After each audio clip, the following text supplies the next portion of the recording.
ये कहानी ममता की है। बचपन से ही घर में ये एहसास दिलाकर पाला गया कि औरतों को बोलने का हक नहीं है। अरे ममता, जरा जल्दी जल्दी हाथ चलाओ। रोज ऑफिस में देर पहुंचता हूँ तुम्हारे कारण। लेकिन आपका सारा खाना पैक और तैयार भी है। अरे जबान जितनी चलाती हो उतना अगर हाथ चलाती ना तो शायद घर को अच्छे से मैनेज कर पाती। क्या मतलब है? क्या नहीं मिला आपको? मुझे मुझे कौन देगा? ममता भागकर पति को मोजे देती है। वो हर किसी का ख्याल रखती, लेकिन उसके घर में रोज का रोना लगा रहता।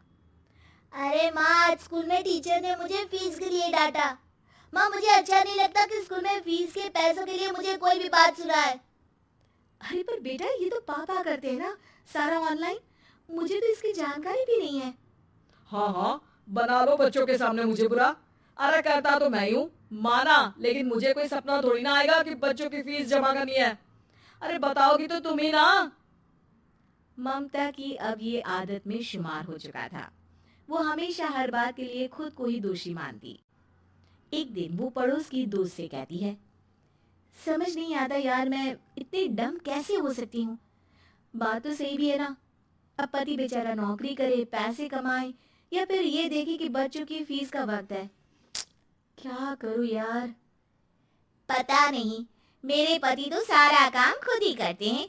वो तो कहते हैं कि तुम थक जाती होगी, सारा दिन घर बाहर बच्चे। तो अच्छा, ऐसे भी पति होते हैं क्या? अरे क्या बात कर रही है? भाई साहब कभी तुझे किसी बात के लिए सुनाते नहीं? किसी कहा नहीं सुनाते। अरे ये पति चीज ही ऐसी होती है कि बिना पत्नी को सुनाए उन्हें चैन की नींद कहाँ आती है। तो तू भी परेशान रहती होगी कि कैसे, क्या, कब भूल गई। अरे वो तो मुझे बस इस बात के लिए ताना देते हैं कि मैं वक्त पर खाना क्यों नहीं खाती या पार्लर जाकर अपनी साज सज्जा क्यों नहीं करवाती। पड़ोसन बोल ही रही होती है कि ममता के बेटे की आवाज आती है। अरे माँ, क्या हो गया? लग नहीं रहा कि आज आप मुझे पानी भी देगी। अरे कब से खाने के लिए वेट कर रहा हूँ। अरे यार, मैं चलती हूँ। बेटा खाने के लिए वेट कर रहा है, मैंने उसे खाना भी नहीं दिया। अरे 12वीं में पहुंच चुका है तुम्हारा बेटा, उसे बोलो खुद पानी लिया करे। मैंने तो अपने बच्चों को काम करना सिखाया है। अरे यार, खुद की भी तो कोई लाइफ है। माना जब नहीं कर सकते थे तो किया, लेकिन अब इतने बड़े बच्चों की हर बात मानेंगे तो मुश्किल तो अपने को ही होगी। ममता को पड़ोसन की बात में दम तो लगता है, लेकिन करे क्या, आदत भी तो खुद ही ने डाली थी। ममता घर जाती है कि तभी बेटी आ जाती है। माँ, परसों मुझे एक शादी में जाना है। तेरी वो जो लाल वाली साड़ी है ना, उसे दे देना। मैं आज जाकर टेलर को दे दूंगी, वो उस साड़ी से सूट बना देगा। अरे नहीं नहीं तारा, वो मेरी माँ ने मुझे दी थी और उस साड़ी से मेरी काफी भावनाएं जुड़ी हैं। तुमको ना मैं दूसरी साड़ी दे दूंगी। ओके, कोई बात नहीं, लेकिन आज दे ही देना पक्का। तारा माँ की साड़ी से सूट बनवाकर पार्टी में जाती है, लेकिन जब वो पार्टी से लौटती है, क्या है, मैं तो समझ ही नहीं पा रही हूँ। अरे जब वो साड़ी मांगी थी तो ये छल्ली सी साड़ी क्यों दे दी?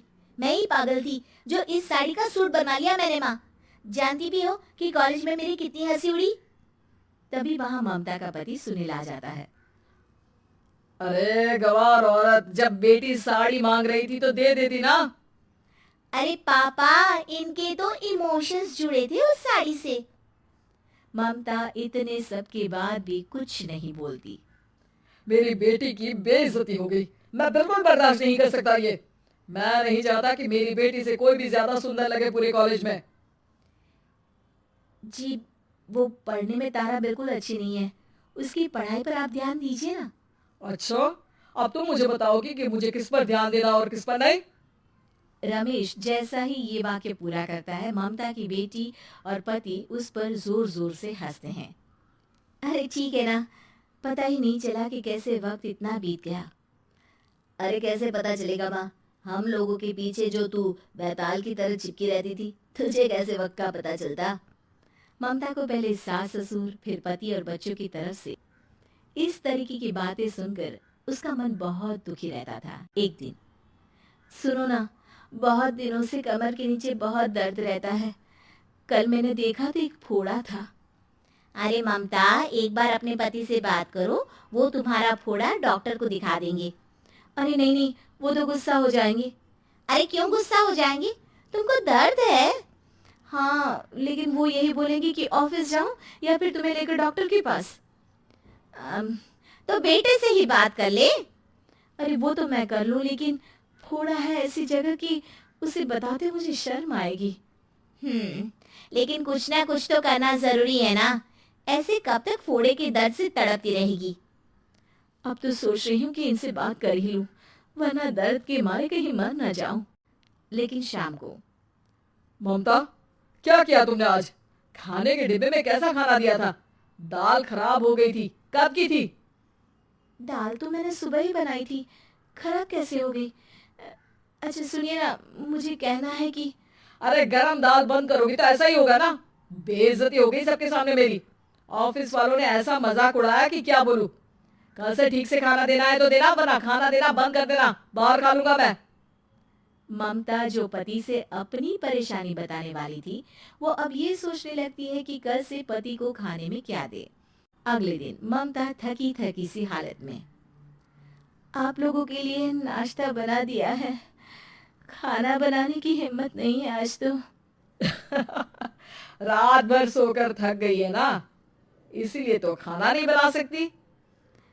हिम्मत नहीं हो रही है, मैं बस सोने जा रही हूँ।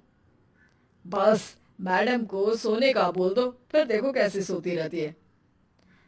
माँ, फिर वही पराठा सब्जी। अरे हमारे साथ के दोस्त एक से बढ़कर एक नाश्ता खाना लेकर आते हैं, आप तो बस। सभी घर से निकल जाते हैं, लेकिन जब शाम को बेटा घर आता है तो घर में अंधेरा रहता है। बेटा लाइट जलाता है। क्या माँ, तुम्हारा भी जवाब नहीं है बिजली का बिल बचाने के लिए?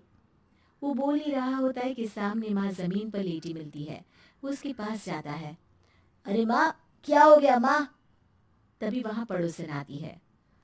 अरे बेटा, तुम्हारी माँ के पैर के पास एक फोड़ा है, जिसके कारण ये लगातार कमजोर होती जा रही थी।